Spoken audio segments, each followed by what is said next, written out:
રાધનપુર નગરપાલિકાની ચૂંટણીને લઈને ભાજપ ચૂંટણી કાર્યાલય ખાતે રાધનપુરના વેપારીઓ સાથે ભારતીય જનતા પાર્ટીની ચૂંટણી જીતવા માટે મીટિંગો યોજાઈ હતી।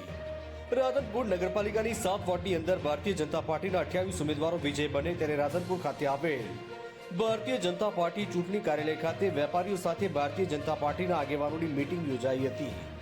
તેની અંદર વેપારીઓને 16/2/2025 રવિવારના રોજ યોજાનાર મતદાનની અંદર ભારતીય જનતા પાર્ટીનો વિજય થાય તેના માટે વેપારીઓ સાથે ભારતીય જનતા પાર્ટીના કાર્યકર્તાની મીટિંગ યોજાઈ હતી, જેમાં વેપારીઓ દ્વારા ખાતરી આપવામાં આવીને ભારતીય જનતા પાર્ટી તરફથી મતદાન કરી અને મતદાન કરવાની ખાતરી આપી। આ પ્રસંગે રાધનપુરના ધારાસભ્ય લવિંગજી સોલંકી અને ડોક્ટર દેવજીભાઈ પટેલ, રાધનપુર રઘુવંશી લોહાણા સમાજના પ્રમુખ રઘુરામભાઈ રણછોડભાઈ ઠક્કર અને પારકર લોહાણા સમાજના અગ્રણી પ્રકાશભાઈ દક્ષિણી અને પ્રતાપભાઈ ઠક્કર, વાગડ લોહાણા સમાજ અને રાધનપુર શહેર ભાજપ પ્રમુખ રાજુભાઈ ઠક્કર, પેટ્રોલ પંપ અને સિંધી લોહાણા સમાજના રાજુભાઈ વંજાની અને રાધનપુર નગરજનો વિનોદભાઈ ગુકલાણી અને પ્રવીણભાઈ મહાલક્ષ્મી અને બાબુલાલ ચૌધરી, અન્ય મહાનુભાવોના રામ સેવા સમિતિ અને સુરભી ગૌશાળા।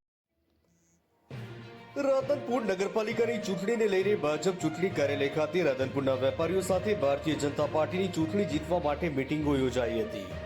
રાધનપુર નગરપાલિકાની 7 વોર્ડની અંદર ભારતીય જનતા પાર્ટીના 28 ઉમેદવારો વિજય બને ત્યારે રાધનપુર ખાતે આવેલ ભારતીય જનતા પાર્ટી ચૂંટણી કાર્યાલય ખાતે વેપારીઓ સાથે ભારતીય જનતા પાર્ટીના આગેવાનોની મીટિંગ યોજાઈ હતી। તેની અંદર વેપારીઓને 16/2/2025 રવિવારના રોજ યોજાનાર મતદાનની અંદર ભારતીય જનતા પાર્ટીનો વિજય થાય તેના માટે વેપારીઓ સાથે ભારતીય જનતા પાર્ટીના કાર્યકર્તાની મીટિંગ યોજાઈ। ખબર નહીં હોય સિવાય 2 કે 3 જણને જે વાતની ખબર છે એ વાતનો આજે હું ફોડ પાડું છું કે જે વાત મેં ગાંધીનગરમાં સાંભળી હતી।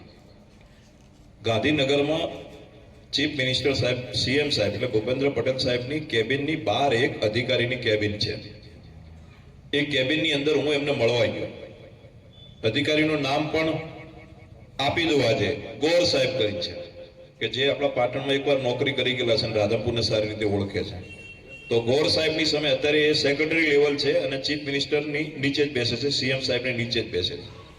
હું ત્યાં જઈને બેઠો એટલે એમને આવો વિનોદભાઈ એવું કીધું, મારી જૂની મિત્રતા હતી।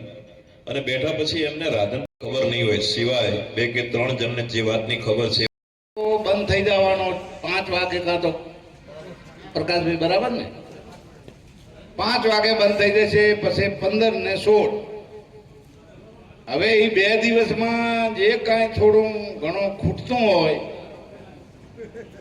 એ પૂરું તમારે કરવાનું છે અને જે જરૂરિયાત હોય જે તમારે કરવું પડે એ કરજો। અને નગરપાલિકા આપણી બનવાની છે એમાં કોઈ મત નથી અને બીજું થોડું મારા સામે જોજો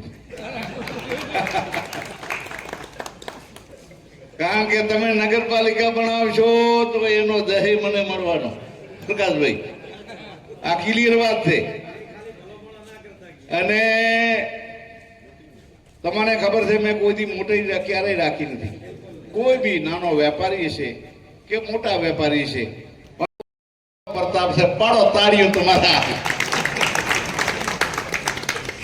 કેમ કે રાધનપુરની નગરપાલિકા બનવા જઈ રહી એનો જસ જો જાય તો વેપારી આલમના ફાળે છે, બીજી વસ્તી તો બધી છે એમાં કોઈ શંકા નથી, 18 આલમ, પણ એનો જસ આપના ફાળે